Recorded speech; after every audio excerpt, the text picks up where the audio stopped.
ಕೊಡ್ಲಾ sir? Hello check ಕೊಟ್ಟಿದ್ದೀನಿ sir. Sir you are live ಅಂತ hello ಬರ್ತದೆ. ಚೆಕ್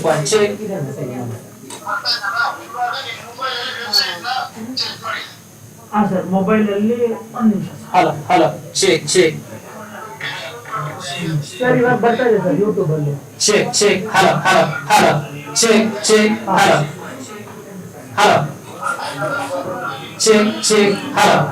ನಾನು ಹಿಂಗೆ ಬಿಟ್ಬಿಡ್ಲಾ ಸರ್ ಬಿಟ್ಟೆ?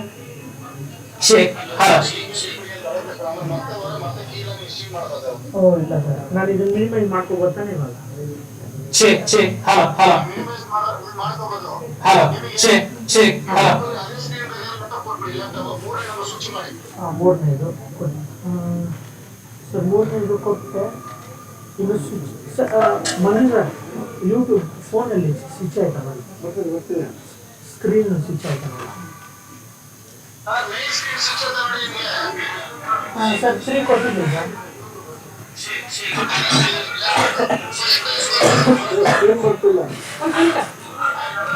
ಸ್ಕ್ರೀನ್ ಬರ್ತಿಲ್ಲ. ಹಾಂ ಸರ್.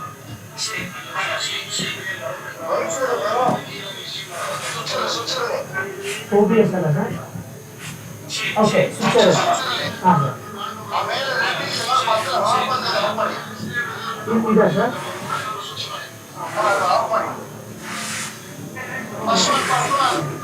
ಹಾಂ ಕೊಟ್ಟೆ ಸರ್.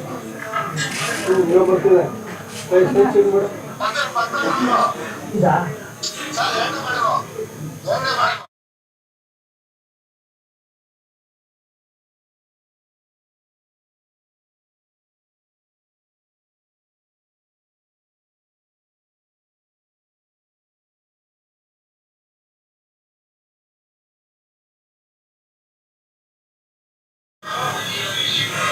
ಆನ್ ಮಾಡಿ.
ಎಲ್ಲ ಕ್ಲೋಸ್ ಮಾಡಲ್ಲ.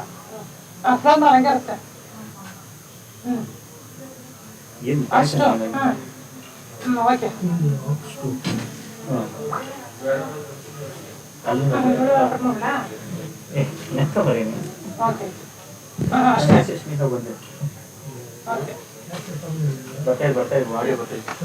ಆಫ್ ಮಾಡ್ಕೊಂಡ್ಲ ಇವಾಗ?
Davison, on behalf of Neuroscience and on behalf of each and every one of you.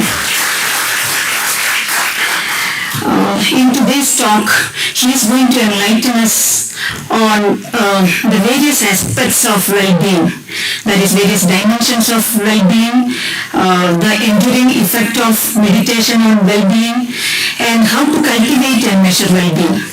So we are eagerly looking forward to listen to his talks and welcoming him once again on behalf of Neuroscience and on behalf of each of you. Thank you so much.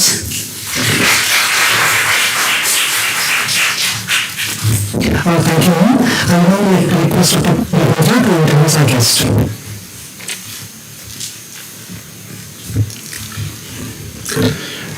Good morning.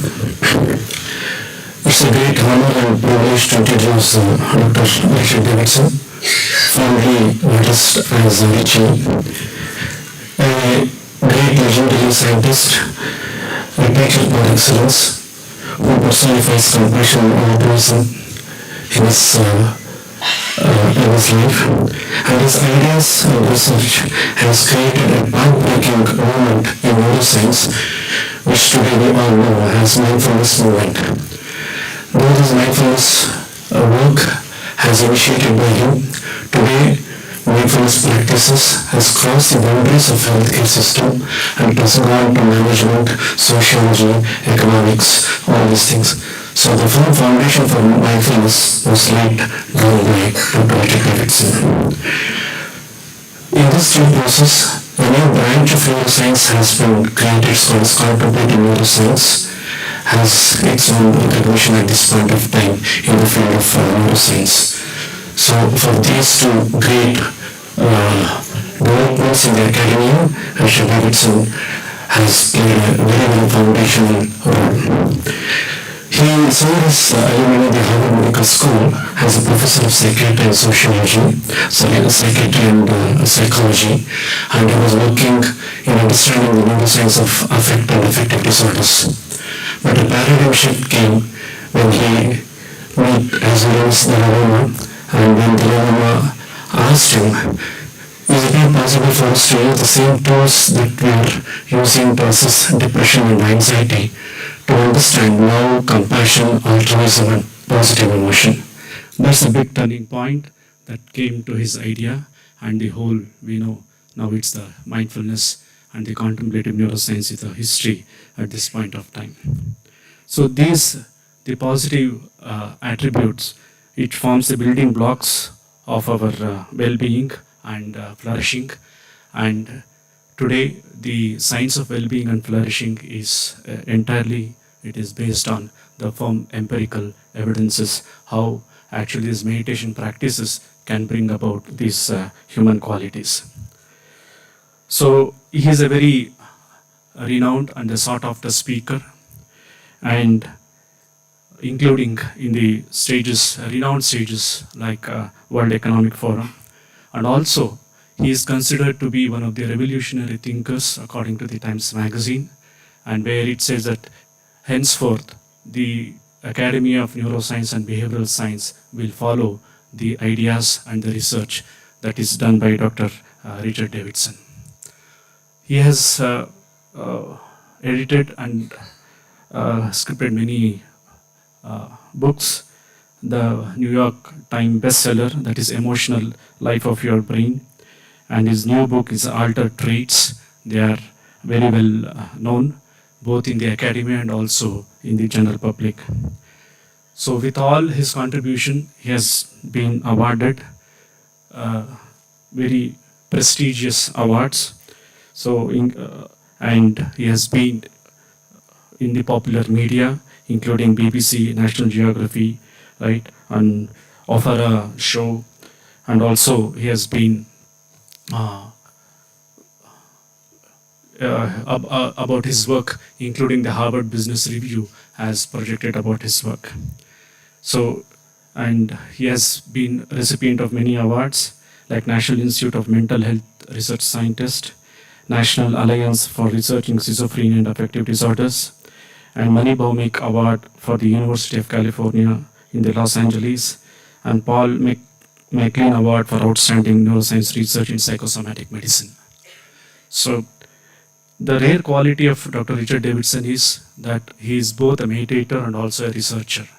So that will give a more authentic to understand his own experiences and also to interpret, say, his data.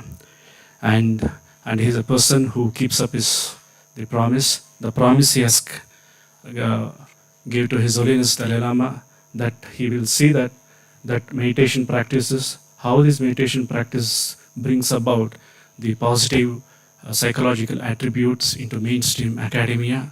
So his 2 or 3 decades of work is what that we are seeing it now. And when we met him in the last September in the meeting at Dharamshala, he promised that in his next visit he will be coming to Nimhans, and even he has kept that promise too. So with this brief introduction, I present to you Dr. Richard Davison to enlighten us about his work on well-being. Thank you.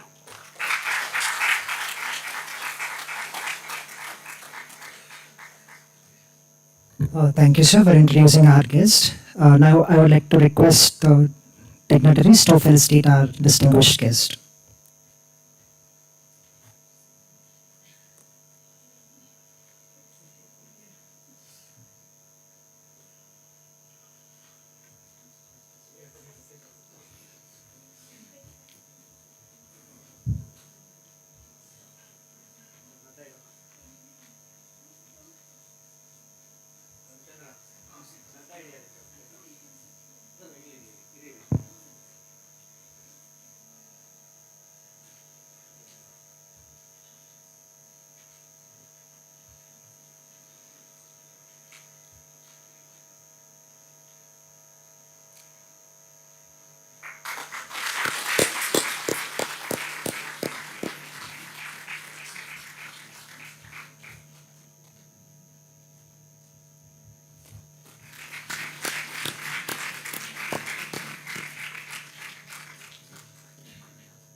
Now I would like to request Dr. Davison to give his address.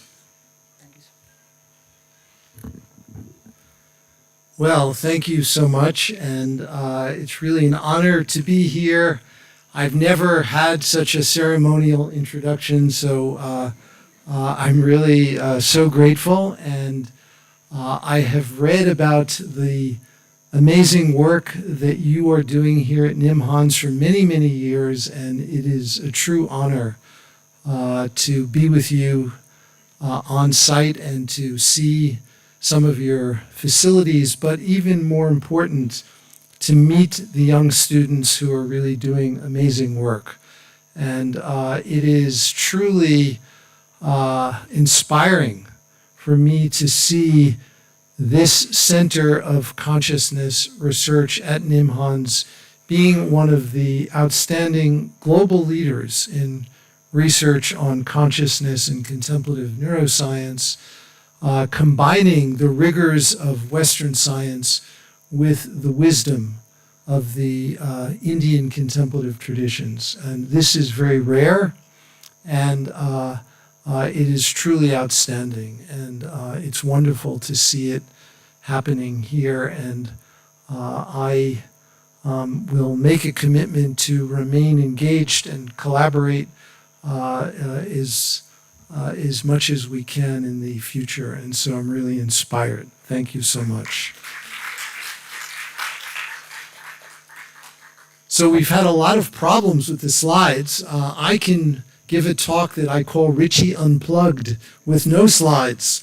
But we'll try. We'll see how it goes, and hopefully we'll be able to use them. So the title of this talk is really the conclusion that we've been led to by the research that we've been doing, particularly over the last decade, that well-being is best regarded as a skill. We don't normally think of well-being as a skill, but we think of it as a skill that is really fundamentally no different than learning other skills, like learning to play a musical instrument or learning a complex sport. In order to get better at it, it requires practice. And we can practice the constituents of well-being, and through that, we can promote human flourishing. So I'd like to give you a little bit of a context for this work, and Ravindra mentioned some of it in his kind introduction. I began my career with a very simple question, and that question is still relevant to what we do today. And the question is, why is it that some people are more vulnerable to life's stresses and challenges, and why are others more resilient? And in the early part of my career, I focused a lot on the adversity side of the equation. I studied the brain mechanisms that confer vulnerability to depression and anxiety and stress-related disorders. And then, as Ravindra mentioned, in 1992, I first met His Holiness the Dalai Lama. And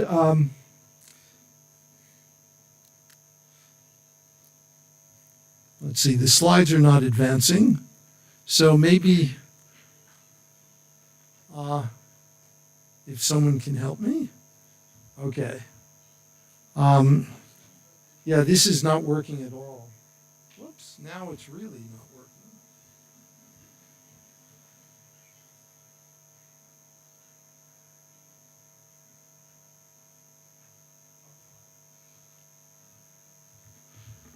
working. So this is a picture taken in 2001 when His Holiness came to visit our laboratory at the University of Wisconsin. This is one of actually 16 times that His Holiness the Dalai Lama has been in Madison, Wisconsin. And this was in 2001. This was in the early days of brain imaging, and we were showing His Holiness how we can interrogate the structure and function of the human brain using MRI. And this was a very important insight and a very important moment, because His Holiness saw for the first time himself that pure mental activity is associated with discernible changes that we can see directly in the brain. And for His Holiness, I think this was a very important moment.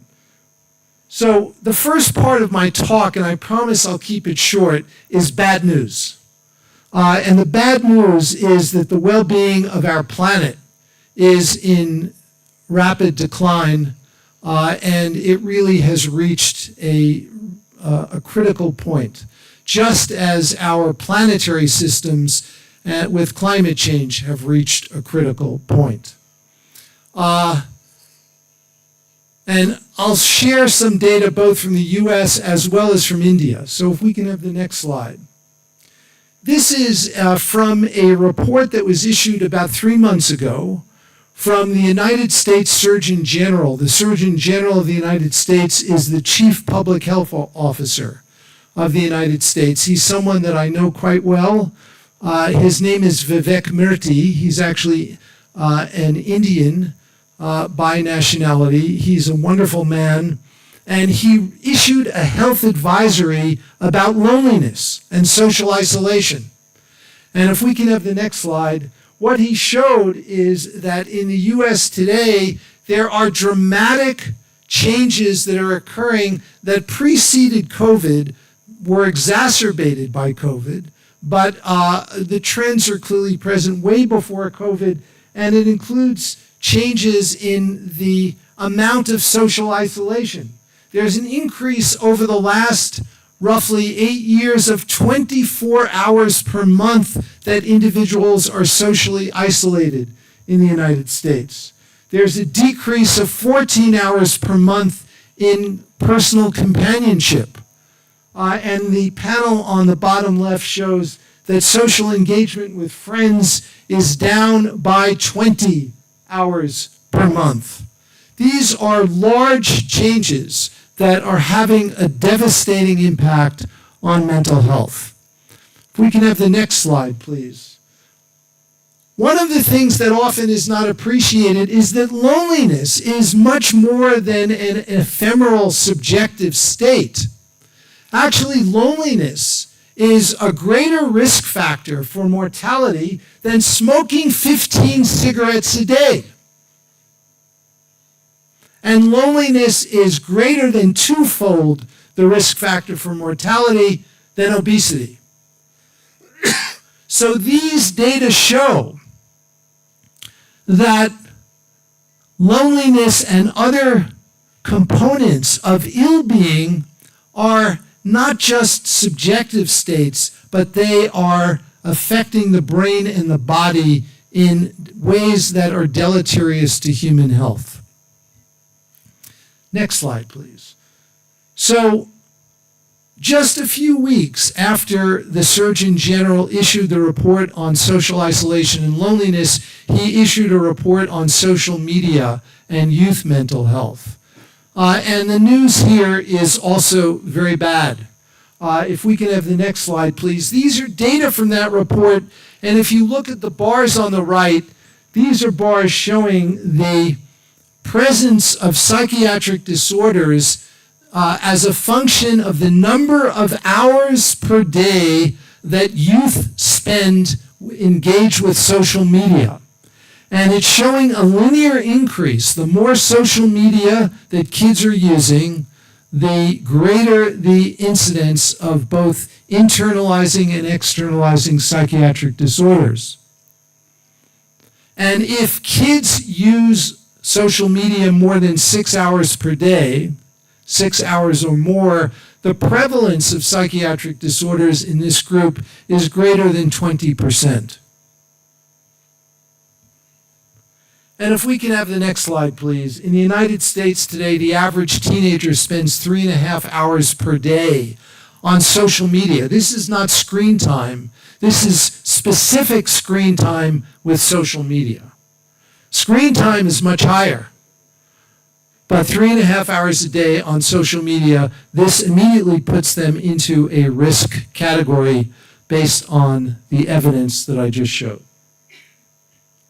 Now, in India, I want to show you one data point. I'm not sure how widely known this is, but suicide rates in India have been skyrocketing in particular groups. If we can go to the next slide, and then if you can, so let's just stop there. This is a table that's probably very hard to read from the back, but this is showing data split by different age groups. And what you can see is that over the last roughly 7 years, there has been an increase in the suicide rate in India in many different age groups. Starting in 18 to 29-year-olds, the increase is 38%. Among older individuals, 60 years and older, there's been a 54% increase in suicide rate in India over the last roughly 7 years. This is from a recent paper that was published in Lancet. That's in males. In females, the suicide rates are lower, but among older females, there's been an increase of 33% in the suicide rate. And one of the things that is particularly disturbing, if you look at the next slide, stop there. What you see is that this increase in suicide rate is highly disproportionately among the more educated people in India. Highly, significantly more. So among people who had schooling from classes 9 to 12 or graduate and above, among graduate and above in males, there's been a 100% increase in the suicide rate over the last 7 years. 100%. So these are figures that I think are just one of many data points indicative of the crisis in well-being that is present in your country. But this is something that's global. It's not just in India. It's happening all over the world. Another indication that well-being matters. What I want to show you are data from a study that was published a few years ago that looked across the globe at 151 countries and looked at the relationship between the average well-being in the country and longevity or life expectancy. So if we can go to this slide, what you see here is that countries in whom the average level of well-being is higher, those citizens live longer. And this is not a small statistical difference. If you compare the countries in the lower left hand of this figure and the upper right, the difference in life expectancy is greater than 20 years. And so this is another indication that well-being matters. Now, some of you may not recognize this. This is something from American history, U.S. history. This is Martin Luther King giving his famous speech in Washington, D.C. in 1963 at the height of the civil rights movement in the United States when race relations were particularly challenging. The title of Martin Luther King's speech when he gave this speech was not "I have a nightmare," but, if you can advance, "I have a dream of a different way of living, a different mode of being." And this shift in mindset is a really important attribute and component of what it means to flourish. And we'll say more about this as I go along. This person is someone who was the director of the equivalent of NIMHANS in the United States. His name is Tom Insel. He's a personal friend of mine. He was the director of the National Institute of Mental Health for 13 years. And during the time that he was director, he was very skeptical of research on meditation and behavioral strategies to improve well-being. And I want to read you a quote. This is from an interview that he did about 2 years ago, several years after he retired. He said, "I spent 13 years at NIMH really pushing on the neuroscience and genetics of mental disorders. And when I look back on that, I realize that while I think I succeeded at getting lots of really cool papers published by cool scientists at fairly large costs, I think $20 billion US, I don't, if you can advance now once, I don't think we move the needle in reducing suicide, reducing hospitalizations, improving recovery for the tens of millions of people who have mental illness. I hold myself accountable for that." Quite a statement from such a prominent scientist and public mental health leader. Tom Insel is now a great advocate for behavioral strategies to improve well-being and mental health and to promote human flourishing. Tom and I shared a podium together at the World Economic Forum in Davos a few years ago, talking about the benefits of mindfulness as a component of addressing mental health challenges. So this conclusion that well-being is a skill that can be learned is one that I will now shift to for the remainder of this talk. The same mechanisms that encode suffering, mechanisms of neuroplasticity and epigenetics, these are mechanisms that can be harnessed for the good and that can be used to promote flourishing. So what are the constituents of resilience and flourishing? What are the key pillars that exhibit plasticity and that can be enhanced through training? So we published this paper a few years ago on the plasticity of well-being. And this paper articulates a framework that was jointly informed by modern neuroscientific research as well as the ancient contemplative traditions. And we brought this together to identify what are the key elements of well-being that exhibit plasticity and that can be trained. And so I'd like now to share with you what these 4 key pillars are. If we can go just one by one. Whoops.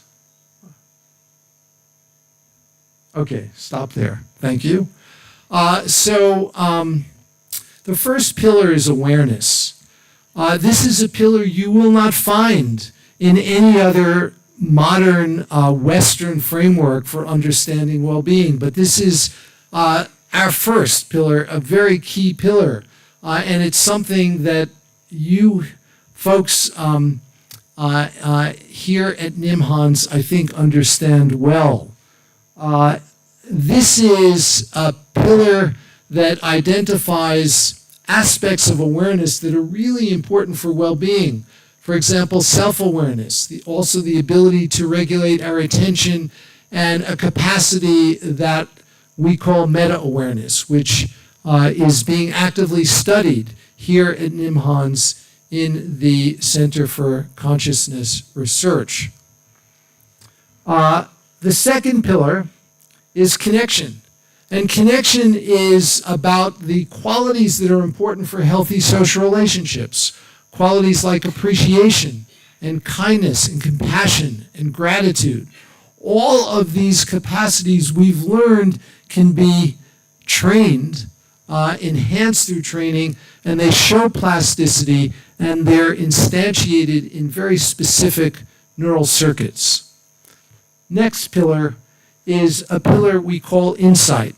Insight, again, is the second pillar out of these 4 that are not found in other frameworks from the West that have been proposed for understanding well-being.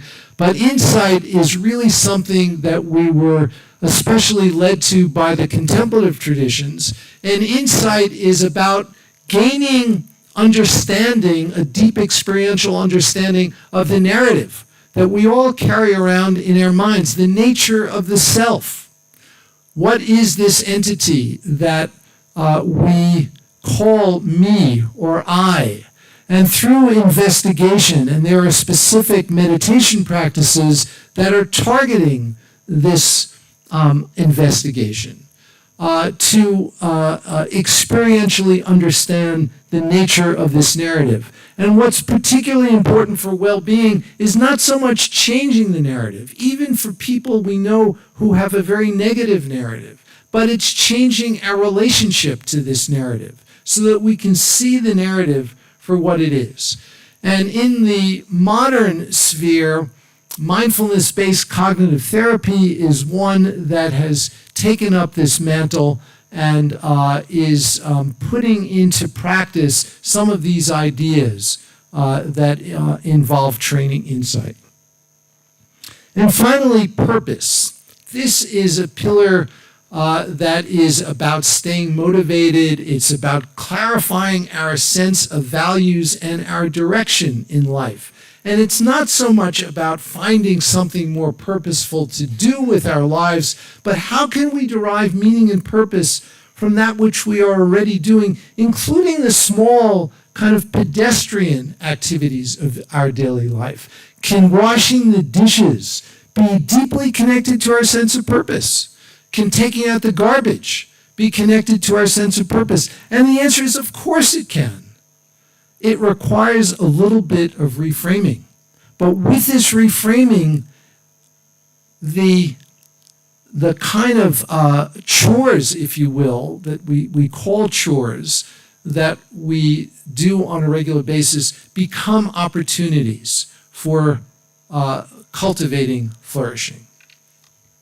Okay, so we're now going to take a deeper dive into each of these 4 pillars, and I'll share with you a little bit of research on each of them. And then toward the end, I'll share with you a strategy that we are excited about, where we're trying to take this framework and scale it, because the world desperately needs it, and His Holiness the Dalai Lama is always reminding us that there are 8 billion people on the planet, and we all have the same capacities to flourish.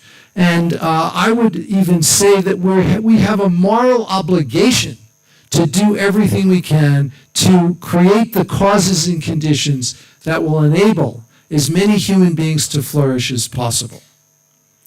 So this person on the right is one of my heroes from the West.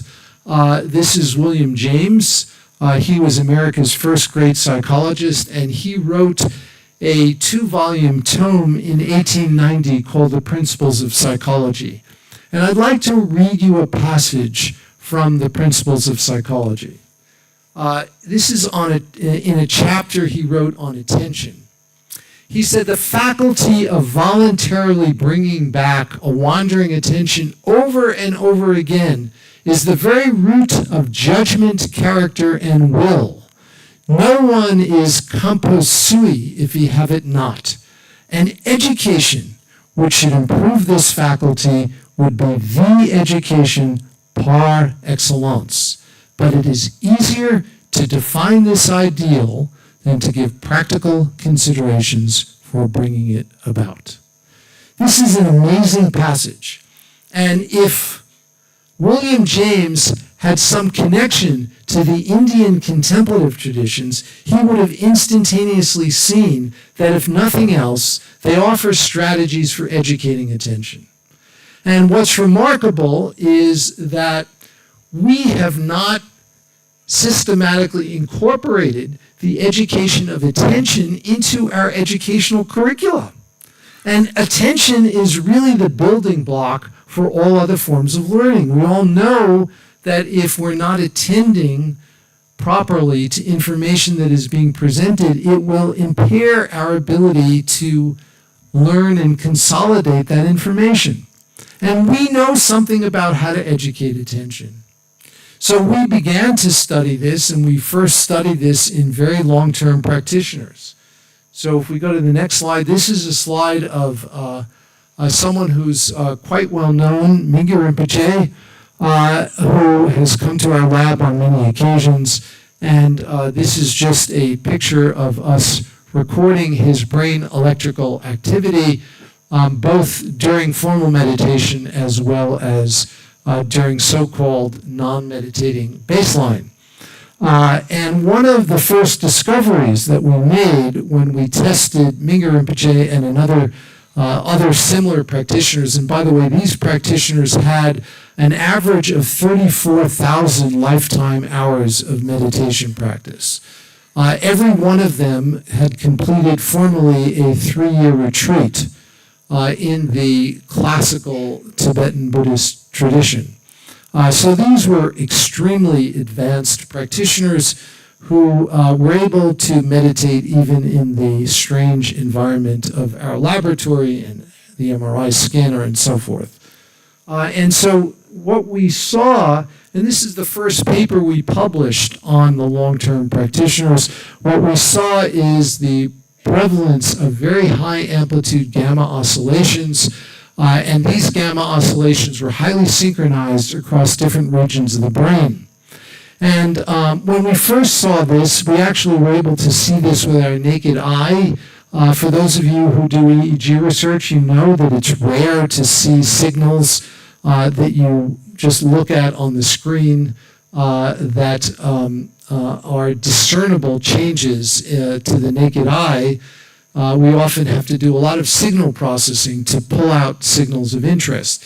In this case, they were visually apparent. And we spent a year ruling out various alternative explanations, because when we first saw this, we were convinced it was artifact, but we spent a year doing all kinds of control studies and were able to convince not only ourselves, but also the scientific community, I think, that these effects are real. We subsequently, and I won't show a slide of this, but we subsequently showed that these gamma oscillations are also present in long-term practitioners during sleep. We specifically saw the presence of gamma oscillations superimposed on slow wave activity during non-REM sleep. This is another indication that these effects are trait-like. That is, they're not dependent on the specific induction of a meditation state, but these are enduring changes in the practitioner's brain. And we also looked at waking baseline activity and confirmed that the gamma oscillations were significantly more prevalent in the baseline brain activity in the long-term practitioners compared to the controls. Okay, so I want to say a few things about connection, and this is also an opportunity to share that while the work in the long-term practitioners has been very important in initiating this line of research, there are many unresolved issues that will never be possible to resolve by studying long-term practitioners and comparing them to controls. Because the choice to become a long-term practitioner is obviously a very complicated one, and given how few long-term meditation practitioners there are, it's very rare for someone to choose to spend 34,000 hours of his or her life meditating. And so there are huge self-selection issues. So a skeptic might say, these people may have been different to start out with. And, of course, in the Tibetan tradition, there's a belief in reincarnation. Maybe these people are just that way from the beginning. And it maybe it has nothing to do with their meditation, which is certainly a possibility. And so from a scientific perspective, the study of the long-term practitioners leaves many questions unresolved. And in order to address those questions, what's required are to do rigorous randomized controlled studies where you do randomized controlled trials of people who've never meditated before, and you can assign people to a meditation condition and other people to a non-meditation condition and compare them. And so that's what we did when we first began to study qualities like compassion. And so in one study that I'd like to share, what we did is we took a group of individuals who wanted to learn to meditate, but have never meditated before, and we told them that this is a study of strategies that can help to promote your well-being. And we randomly assign these people. In one condition, we assign them to a compassion meditation strategy. And in another condition, we assign them to a group that received cognitive therapy, essentially a form of cognitive therapy, where they were taught to cognitively reappraise emotional information to make it essentially more positive. And they received the same amount of training, so the training was completely parallel. So the amount of practice was identical among the people receiving compassion training and the people receiving the cognitive training. We put them in the scanner before they started the training. We then put them in the scanner again after they did the training, and in this way we can rigorously compare because they were the same to start out with. They were truly randomly assigned. So we also gave them some tasks that we chose to use to look at the behavioral consequences of compassion training. And one of the primary domains where we would expect compassion training to produce a behavioral effect is with altruism. And for anyone who's interested in learning more about the link between compassion and altruism, I refer you to Matthew Ricard's extraordinary book on altruism. It's the best compendium of research that exists on altruism. And there is a lot of reason to believe that individuals who go through compassion training should behave more altruistically. And there are tasks that economists have developed to rigorously measure what in the scientific literature is called costly altruism. And costly altruism is a kind of altruism that requires you to actually give up some of your own resources in order to help others. And so that's what we did in this study. And if we can go to the next slide, I first show you the behavioral data. This is data from the economic decision-making task, where the individuals who are assigned to the compassion training in green behave significantly more altruistically compared to their randomly assigned counterparts who receive the cognitive reappraisal training. And this is 2 weeks of training, 2 weeks, training 30 minutes per day. So this is a total of 7 hours of training. 7 hours. It doesn't take much to influence our behavior and also to change our brains. If we can go to the next slide, please. This is just showing one of many different effects that we saw in MRI. These are showing the MRI data showing changes in connectivity between a region in the prefrontal cortex and a region in the ventral striatum, specifically the nucleus accumbens. This connection was strengthened by 2 weeks of compassion training. And what was super cool about these data is that the magnitude of change in the brain significantly predicted the extent to which they behaved altruistically on the economic decision-making task. The greater the connectivity between prefrontal cortex and nucleus accumbens in the compassion group, the more altruistic they behaved on the economic decision-making task. So now I'd like to talk to you a little bit about insight. And one of the conjectures that we have is that insight and strategies to promote insight is particularly helpful in cultivating resilience. And from a scientific perspective, one of the best ways to understand resilience is the rapidity with which we recover from adversity. The rapidity with which we recover from adversity. The faster we recover, the more resilient we are. So in the United States, there's a bumper sticker on cars that people have, which I won't say, but to paraphrase it, it's stuff happens. There's a curse word that's used instead of stuff.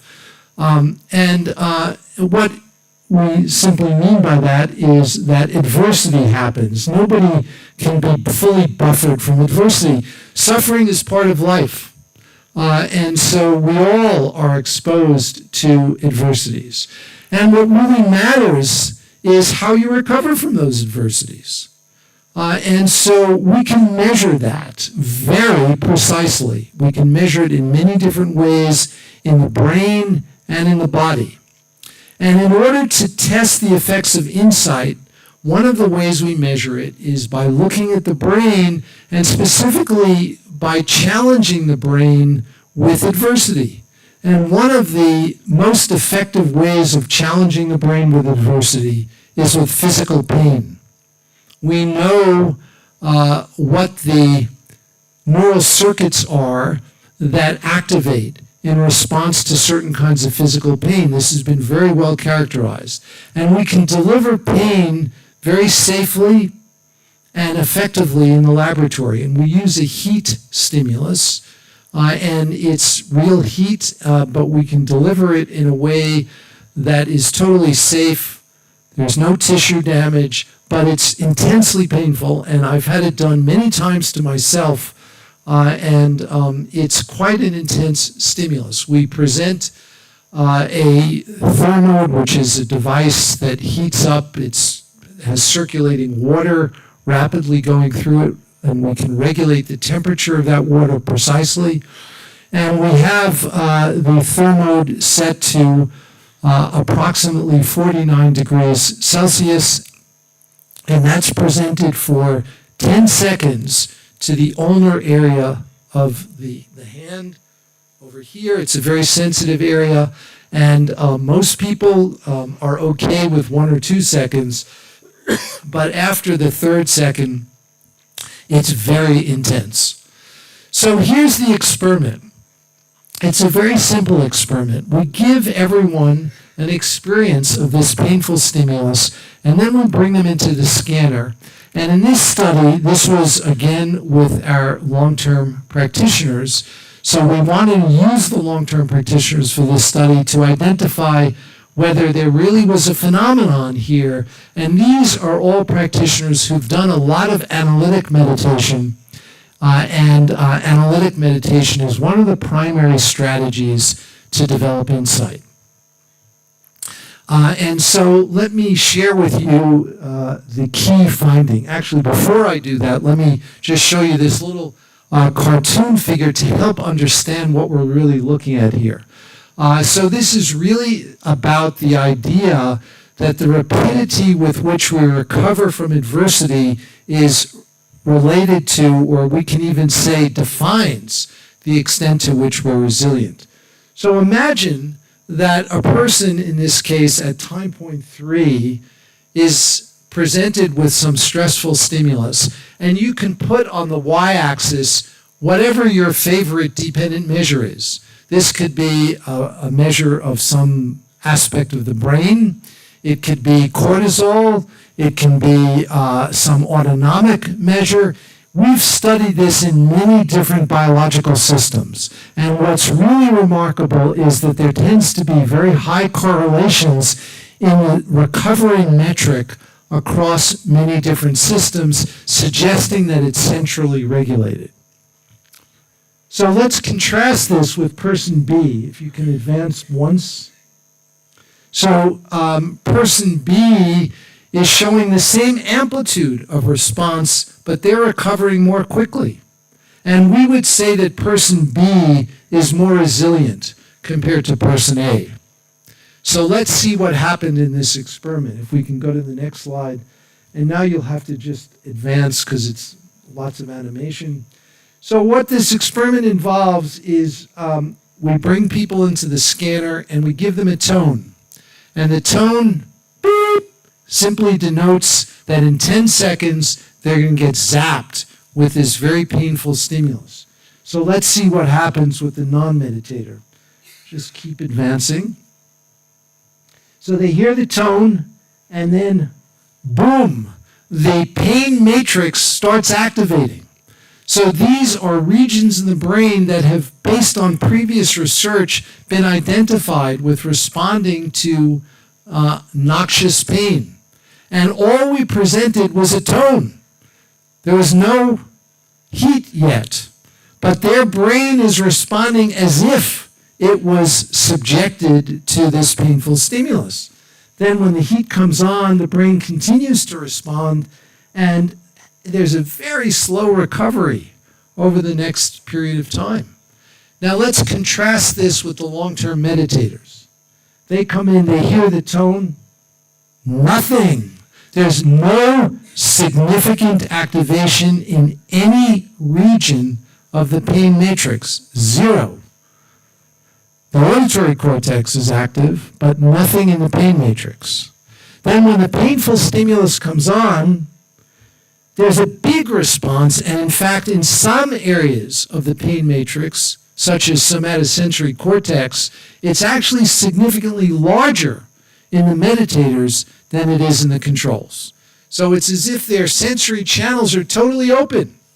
But watch what happens when the painful stimulus goes off. There's a rapid return to baseline. This is the neural signature of resilience. And this can be learned. Next slide, please. So just a little bit about purpose. There's a whole cottage industry of research now on purpose. And I just want to share with you one small piece of data related to purpose. And it's indicative of, there are many other studies that have shown this basic effect. So if we can go to the next slide, please. This is showing individuals in a large sample of people 70 years and older who've been divided into the 10th and the 90th percentile based on their sense of purpose. The solid line are people with a low sense of purpose, and the dotted line are people with a high sense of purpose. And the y-axis is the hazard ratio for death. It's actually the extent to which people are still alive. And this is after carefully adjusting for medical conditions at the onset of the study. And what it shows is that people who have a low sense of purpose, who are in the solid line, die sooner. Sense of purpose is the single most important psychological predictor of longevity among people 70 years and older. It's really important. And this and many other studies like it suggest that, again, this is not simply a psychological trait, but it's something that gets under the skin and affects our biology in ways that are consequential for our health. Okay, so I want to say a little bit about the scaling of well-being. Whenever I see His Holiness the Dalai Lama, and he talks about the 8 billion people, it is inspiring us to figure out ways of how we can scale well-being. Because I think we all would agree, and the little bit of bad news I presented in the early part of my talk certainly suggested, I think the world can use a little bit more well-being. So we've developed this program based on our 4 pillars of well-being, and we've put it into an app called the Healthy Minds Program, which is freely available. It's completely free. There's no paywall whatsoever. All of the content is totally free. And it's available all over the world. Right now it's only available in English, but it is available all over the world. I know several people in the audience here have already downloaded it and are using it. Well, thank you for that. It's not been advertised at all, but we have about 1 million people using it. The New York Times had a review of meditation apps for 2023, and they named this app one of the 3 best meditation apps for 2023. Despite the fact that we're a tiny operation that's producing this compared to the commercial companies that are charging for it, it's also the only app that is actually scientifically grounded and evidence-based. And we've already published 2 randomized controlled trials using this app. You can have the next slide. And actually, if you go to the website tryhealthyminds.org, you can learn more about the app. But you can get the app wherever you download apps. It's available both in Android and iOS. So these are data from 2 randomized controlled trials that have been published. I'll just orient you to the data on the right. This is from a randomized controlled trial we did during COVID with educators in the United States. We had 660 roughly educators that were randomly assigned to receive either the Healthy Minds program for 30 days or they were in a waitlist control. That's what the WL stands for. And what is being shown is a measure of distress, which is a composite measure of symptoms of anxiety, depression, and stress. And what you can see is a dramatic reduction in measures of distress using this Healthy Minds program for 30 days. And what's remarkable is we are collecting data week by week. What you see is even after the first week, we see a significant reduction on measures of distress. Now, here's the real kicker. The average amount of time that people are spending with the app, and this is not based on their self-report, this is based on data we get on the back end from app usage, is approximately 5 minutes per day. 5 minutes per day. And 5 minutes per day is sufficient to produce clinically significant changes in measures of distress. Can I have the next slide, please? We have replicated this now once again in a larger sample with about 880,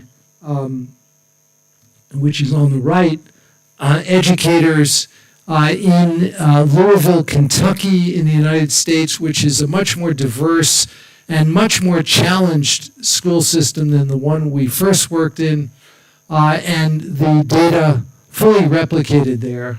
Can I have the next slide, please? We also found people in red are in the Healthy Minds program. They're reporting significantly greater appreciation and trust of their administrators in the school system. So it's not just their own measures of distress, but there's an elevation in their trust and appreciation of their managers, their administrators. We also found in other research that we did when we used the Healthy Minds program before COVID in a group of educators, and we then followed them during COVID, 3 years later, they were significantly more likely to still be teaching full-time. In fact, there was a 6-fold difference in their retention in the profession. The educators who were randomly assigned to the well-being training were 6 times more likely to still be teaching. And we did a benefit cost analysis, and for every dollar invested in the intervention, there's a $3.34 return on the investment within 3 years based on the retention data alone. So it is penny wise and pound foolish not to do these kinds of well-being interventions. So we consider this an urgent public health need, and one of the things that I'm fond of reminding people is that when human beings first evolved on this planet, none of us were brushing our teeth. And I'm sure every person in this audience spends a few minutes every day brushing your teeth.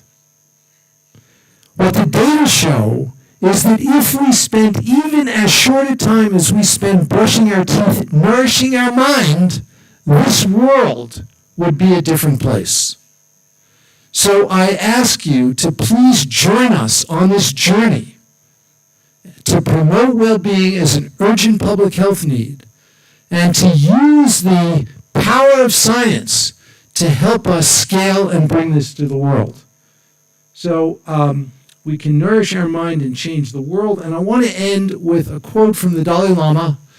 This is from his book, The Art of Happiness, that was on the bestseller list for some time, where he said, "The systematic training of the mind, the cultivation of happiness, the genuine inner transformation by deliberately selecting and focusing on positive mental states and challenging negative mental states is possible because of the very structure and function of the brain. But the wiring in our brain is not static, not irrevocably fixed. Our brains are also adaptable." Thank you very much. Thank you. So I don't know what the protocol is, but I'm happy to answer questions. Okay.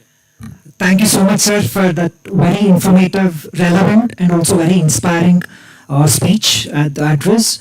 And also, thank you so much for emphasizing that well-being is a skill that can be learned. And we have about 15 minutes for question and answers. We have 2 mics going around. Please raise your hands if you have any question.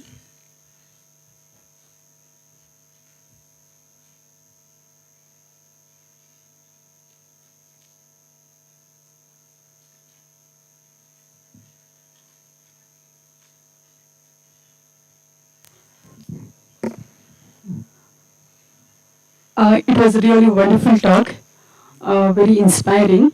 I have one question on the pain recovery mechanisms. Pain recovery, that graph which you showed, meditators were able to recover faster than the non-meditators.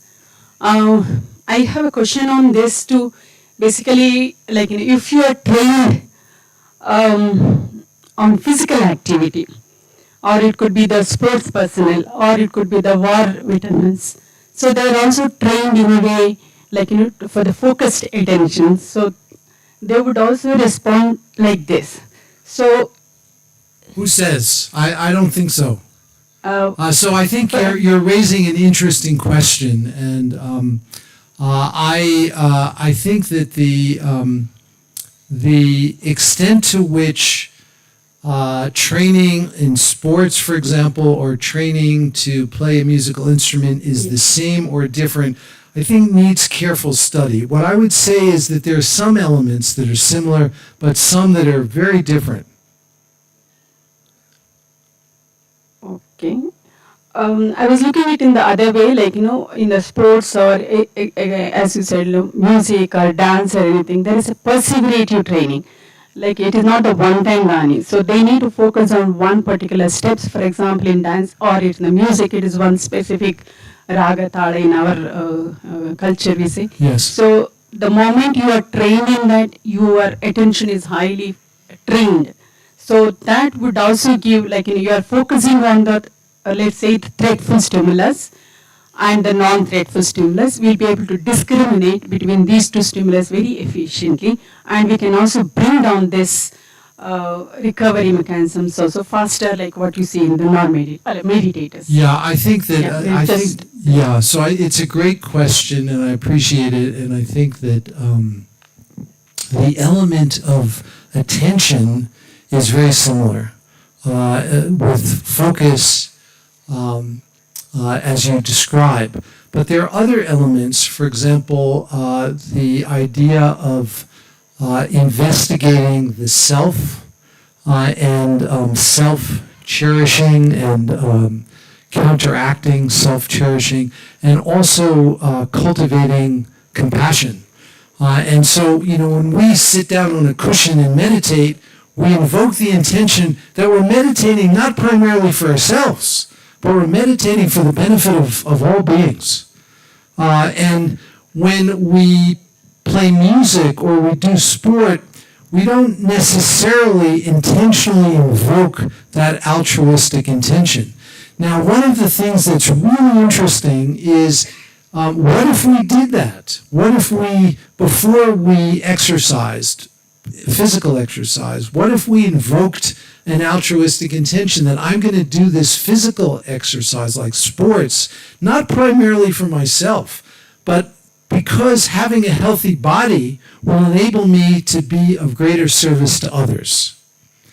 My intuition is that might produce a different biology than if we exercised primarily for ourselves. That's never, to my knowledge, been investigated, but that's a tractable scientific question.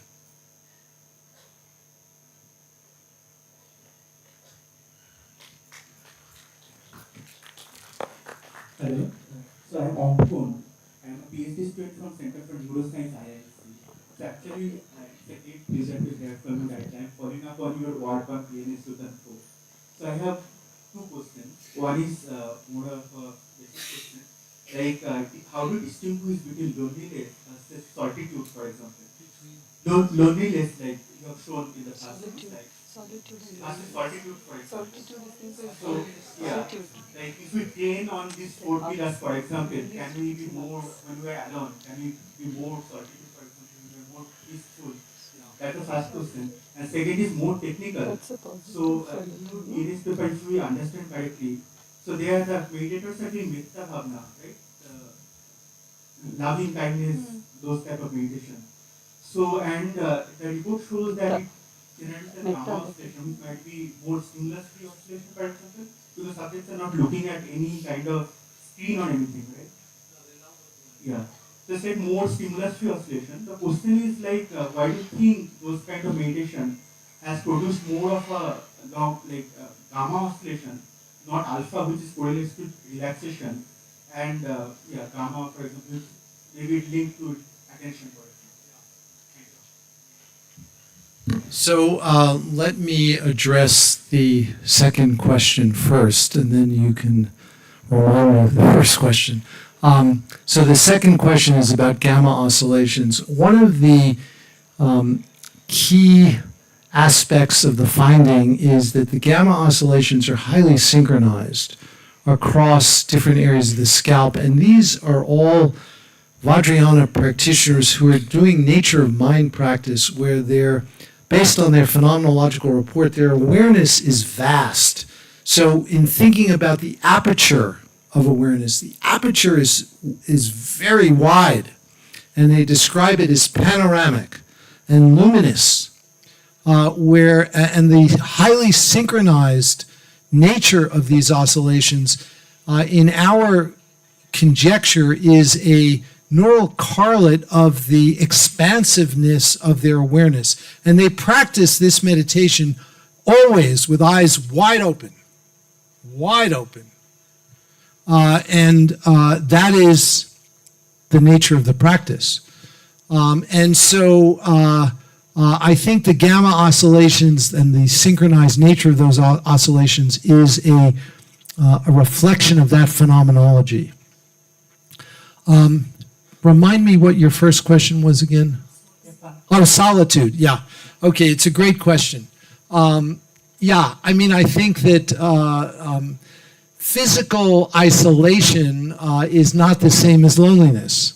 Loneliness is a psychological quality. So, I mean, there are people I know who've been in long-term retreat, who've done 3-year retreats, and they're completely alone. They've literally not seen another human being for 3 years. And they're not lonely at all. They're, extremely happy. So loneliness is not the same as social, as being socially isolated, and solitude, I think, is a good way to describe it. And this is something, by the way, that's not just in the Asian contemplative traditions. If you read the biography of Nelson Mandela, when he was in prison for 22 years on Robben Island, he was not lonely for a lot of that time, and he actually found meditation to be enormously helpful to him. And he describes that and feeling extremely renewed by that practice. So thank you.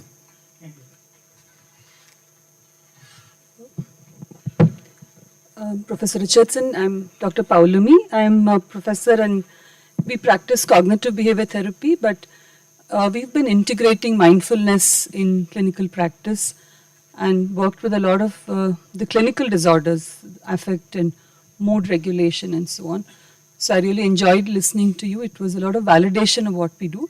But I had a few thoughts about some of the challenges we experience when we're working, integrating mindfulness into clinical practice. And it's much harder than we think it is, because for clients to practice, to be mindful, it actually brings up a lot of other difficult experiences. So we often think about the adverse effects for some clients. That's one. Two, I think that Dr. Lakshmi was talking about just practice and perseveration, but I felt the willingness to practice as well as the self-regulatory components also I felt become very important for clients to take it through to the actual benefits of mindfulness, because we find that clients have an aha moment much later when they say, okay, this is what has helped me.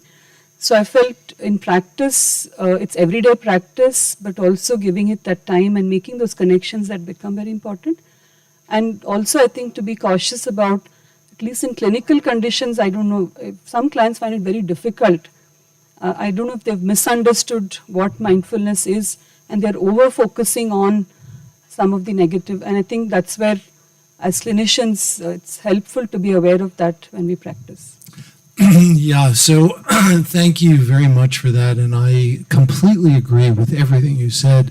I think it's extremely important to recognize that the traditional ways in which mindfulness is taught may not be applicable to these kinds of patients at all, and we need to be very careful because it actually can exacerbate their conditions. And there are certainly reports in the scientific literature of some potentially harmful effects, although in the general population, we've published data showing that that's very that the prevalence of harmful effects is extremely small. But in these cases, in these conditions, it could be much higher. This is where I think thinking out of the box about how to introduce these practices may be helpful. And it may be that you can introduce mindfulness without ever asking them to meditate in a formal way, but really having just very, very short periods of simply noticing. And this is actually how we begin with very young children. So in work that we've done with kids 4 and 5 years old, the kind of mindfulness or awareness practice that we do involves, for example, in one case, simply ringing a bell and listening to the bell, and when they no longer can hear the bell, the kids are asked to raise their hand. And so they're sitting still for maybe 10 to 15 seconds. But that's enough for them to taste the benefit. And so I think having these really short periods of practice and building up very gradually is really helpful. The other thing, which I think you clearly embody, when people who have serious psychiatric conditions ask me about meditating, I always tell them, please do meditation with the guidance of a mental health professional who also is a meditator. Don't try it alone, and do it under the guidance of a mental health professional. Unfortunately, there aren't that many, but I'm sure here at NIMHANS that you have such a group, which is wonderful. But in many parts of the world, it's more difficult. So thank you.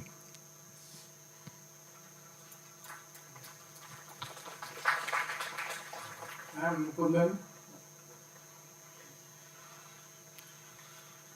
Working. Yes, thank you. First of all, I wish to say that I admire your talk. It was very interesting and very relevant too. Now, a few issues that related issues that I wish to discuss is that you started with the idea of socialization. How important it is. I know that this is an area of which that not no public interest of families, interest of people, etc. Because you have seen that socialization is the particular method, which they call the psychosocial socialization, is the method that is needed for training the motor cortex to making right decisions. If this doesn't happen, what happens is that today we all know about it. Sensory impulses going into the thalamus will directly activate the motor system, and then the neural hijacking takes place.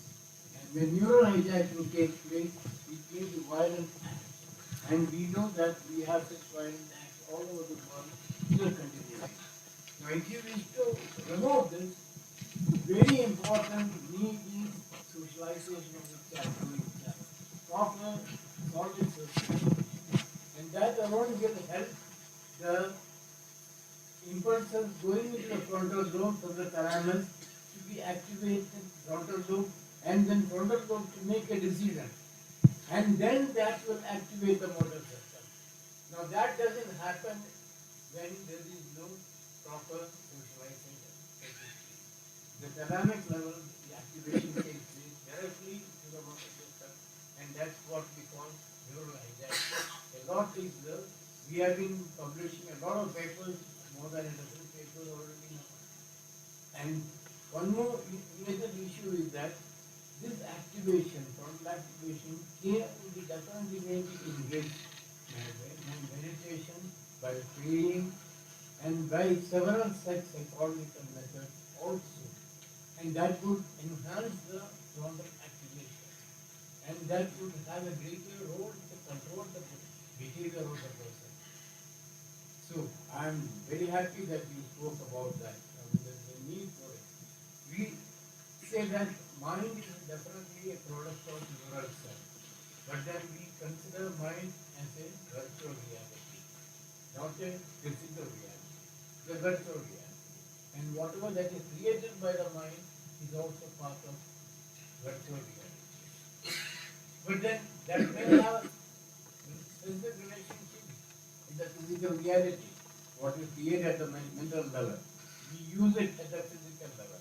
That's a different thing. So, thank you very much. Yeah, thank you so much for that, for those really wonderful comments. I appreciate it. Thank you. Dr. Nagaraj, we know that there are non-meditators.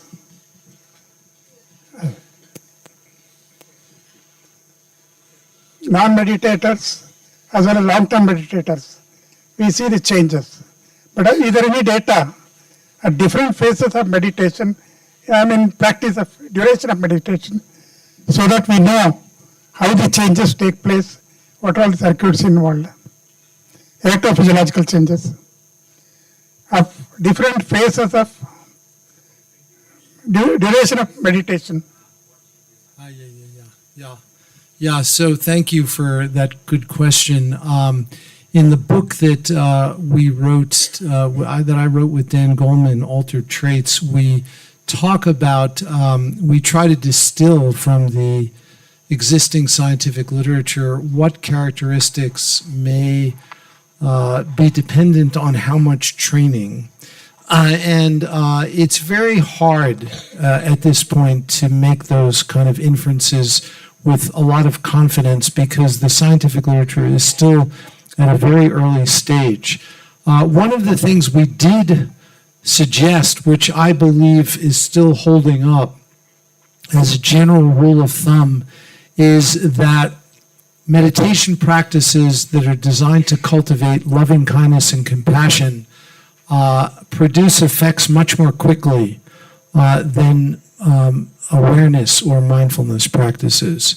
And they produce effects more quickly on the measures of the systems which are thought to be affected by those kinds of practices. And I think that that's true because I believe that humans are born to be innately good. And there's a lot of evidence for that. That is that early in life, the infant exhibits a very strong preference for pro-social, warm-hearted, kind interactions compared to those that are selfish and aggressive, for example. And when we do a loving kindness or compassion practice, it naturally resonates with our innate qualities. And so we, in some sense, are nurturing a quality that already is present. So I think that that's one explanation for why the effects are so short. And so in the data I showed with compassion training with novices, we see changes in the brain in 7 hours of training over the course of 2 weeks. Now, it's not to say those changes are going to be permanent or enduring, but it's a proof of concept to show that it doesn't take that much. I don't think we would see changes in neural systems underlying mindfulness in that short a time. I think it would require more training.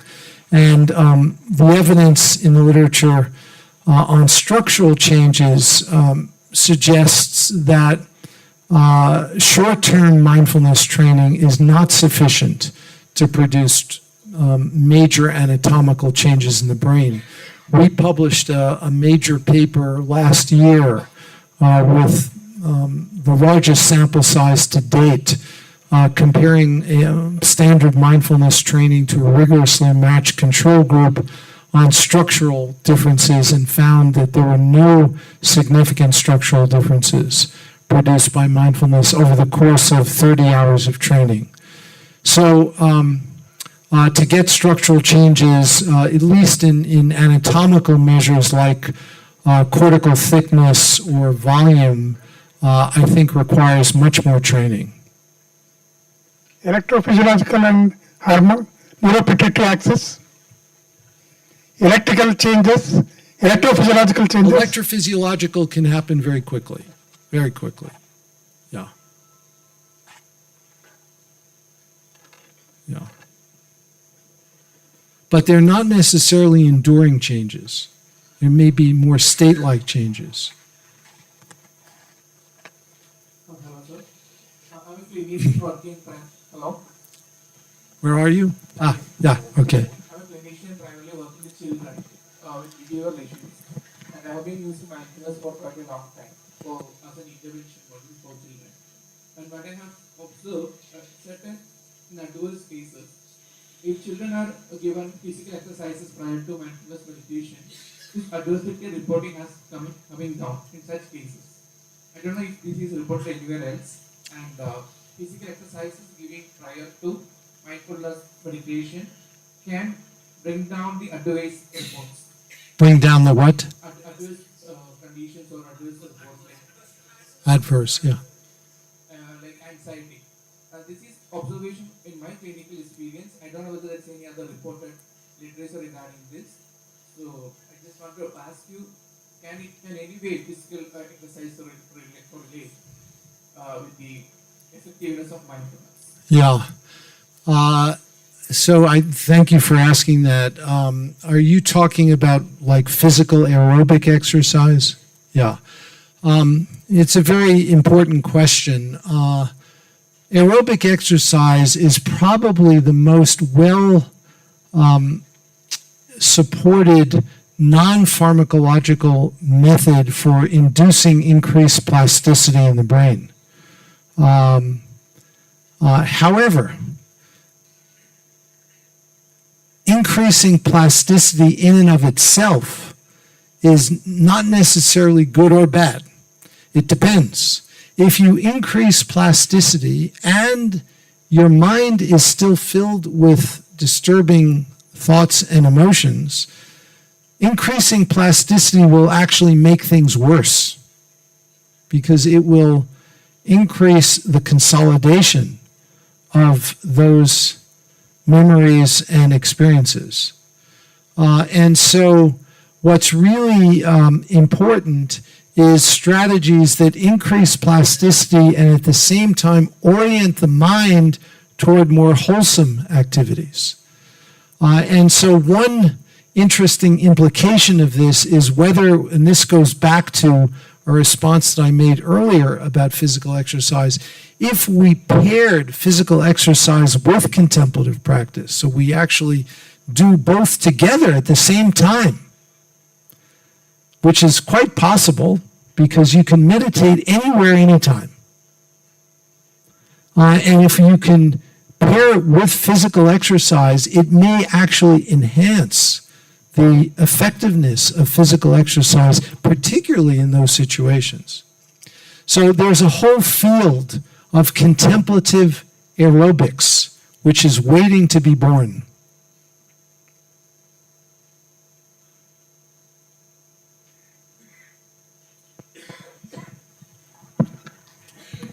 Thank you so much for that question and answers. due to lack of time, we'll be winding up the session now. I would like to request our registrar, Dr. B. Shankarnarayan Rao, to deliver his remarks. Thank you so much.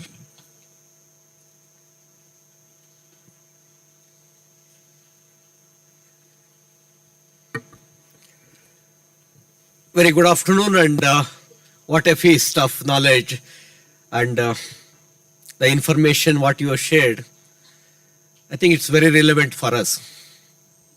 Every day dealing with the patients suffering from various disorders, it may be psychiatric or neurological conditions. As our experience is that until and unless there are multiple components to retain the brain functions, it becomes very challenging for us to handle and treat in totality any kind of a disorders associated with the mental illness.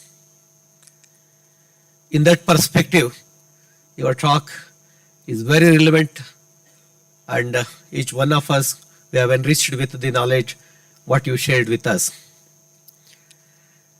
Just to inform you that way back, trying to understand yoga and meditation was started in this institute in 1976. Various yogic practitioners, even from Himalayas, they were traveled to Nimhans. Detailed studies were performed. What are the neurophysiological basis of activation of different brain pathways, and try to see that how the sensory inputs reach into the brain, how they could control the periphery, and what are the different components of enhancing the consciousness with a neural basis was studied in great detail. So at that point of time, we never realized that it's extremely important. It's going to be so helpful for in terms of managing various illnesses associated with the brain and mind. That time it was kind of a research activity. Later on, subsequently translated into evolving different kinds of yoga, meditation, dhyana, what effect it has onto the brain, how that can be used as a tool, taking care of the patients, both at the children as well as adults, or in the, including the traumatic brain injuries, or it may be neurological conditions like a stroke. Following that, you have a cognitive decline. Is it possible to control? Thanks to the advancement of technology, which has really helped us to understand the overall functioning of the brain at multiple levels of neural organization. So, as you mentioned, you have initially, we try to understand what are the functional and structural correlates of meditation and yoga in the different regions of the brain, and how they get activated, and what are the neural circuitries they are recruited at that point of time. And then how changes are occurring at the biochemical level, and even today we are trying to understand at the genetic levels as well, because epigenetics forms a critical component of fine-tuning the brain functions, and the environment is the critical component which is going to keep our brain in a good shape. What has been observed in the preclinical studies, several decades, we have been studying using both in the humans and also in the preclinical studies, is that the plasticity which is associated with the different environmental factors, including the physical activities. Many of them, they raise this issue that how a physical activity can facilitate the functioning of the brain. And we have showed that the individuals which have showed a certain degree of plasticity in the different levels and in specific regions, they are less susceptible for the insults in their life. That itself is a clearly indication that keeping the healthy mind and brain, that will have a significant impact onto the well-being itself. Considering all those evidences which are available, I think this is a good time for us to think not only for ourselves. One is the well-being of ourselves, well-being of in and around us, working together, living together, and serving together. That becomes extremely important, considering the kinds of conflicts which we have between countries and between the individuals, and also between families and between the society. In that perspective, I think, we need to have a greater understanding, and enormous scientific evidence is available now. yoga and meditation has a significant impact onto the brain, and it is long lasting and it is beneficial. That has been proved now. Now, how do we manage the healthy mind with the mindfulness? So that several social causes and also social disharmony which has been seen every day across the globe can be managed. These technology and tools were originated from India. The yoga and meditation was very much there. So we have the history of over 2000 years. The rishis and munis, they were living with so peacefully, so harmoniously, taking care of the society, preaching them, and each one of those components. And I think this is a good time for us to celebrate. That's why internationally we have the Yoga Day celebration. So initially it was thought that, okay, so there are different kinds of practices and they are going to be, medication is the only cure for the mental illness. That was the pharmacological perspective was there. So thanks to the greater understanding of each one of those components, from last 30 to 40 years, we have yoga is a way of life. The meditation is a part of our life. The well-being is a component of our behaviors and our survival and our living. In that perspective, I would like to place on record your significant contribution for the science and also discussing and also highlighting about how the meditation and wellness can have a significant impact on to individual and also onto the society and largely onto the entire globe as such. And India is a rich country. Always, as our Prime Minister Narendra Modi ji, he always mentions that Vasudhaivika Kutumbam. That means the entire globe is one and we all have to work together with a great harmony. So that message itself has begun based on the scientific evidences of the yogis and munis. So on behalf of the Institute, I take this opportunity to thank you profusely, Richard, and for your time coming here and discussing with us. I also would like to place on record the contributions of the former director, Professor D. Nagaraja. So initially in the neurophysiology, we were starting working into the neurophysiological basis of scientific evidence of yoga and meditation. And subsequently, we realized that it is extremely important that we need to translate what we'll study in the labs to the patients. At that point of time, we initiated the NIMHANS Integrative Center for Yoga, and currently it has translated as a department. It's called the Department of Integrative Medicine. And parallelly, putting everything together, the consciousness studies, the Center for Consciousness was, established in the Department of Neurophysiology. So that way, so his vision and also hand-holding us and also mentoring, I appreciate and also I thank on behalf of the Institute, Professor D. Nagaraja, sir. When Professor T. Desiraju was studying about the consciousness and parallelly in clinical psychology department, Professor Mukundan is a very senior colleague and he has superannuated and he was instrumental in terms of understanding how, especially in the alcoholic patients and what kind of structural changes or it's kind of electrophysiological changes looking into the EEG and also the analysis component of it was initiated by him. And subsequently, the leads has been taken by Dr. Meti and Dr. Janaki Ramaya, where they started Sudarshan Kriya Yoga, how it has an impact onto the brain in maintaining the depressive patients. So whatever has originated from this great institution and subsequently translated into the well-being of the society. So I would like to thank Professor Mukundan for his presence. I also thank the director, Dr. Pratima Murthy, and the in-charge director, Dr. Prabha Chandra, and all the deans, and also special thanks to the Center for Consciousness headed by Dr. Bindukuti and Ravindra and all other members, who could make this facility available and also, driving you from Dharmashala to NIMHANS. So thank you, Ravindra, for doing that. So on behalf of NIMHANS, once again, I thank you profusely. And I also thank your wonderful team who is here. And I'm very sure that, you are going to have a great time. If you have more time, and this is a good time for you to visit the other facilities which are very much existing with us, how to understand the brain and mind, which is very much existing in our organization. And if you find time, and please visit the places. And on behalf of the institute, and I would like to thank all the faculty, students and staff, and also many of them, they have traveled from the other organizations and from the other institutions who came here to listen to you, Richard. And on behalf of the MEMS, I once again thank each one of you. Thank you very much. Dhanyavad, namaskar, Jai Hind.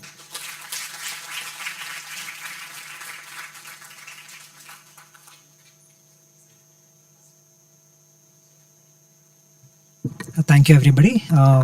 We invite you to join us for high tea outside. In the dining hall, right side.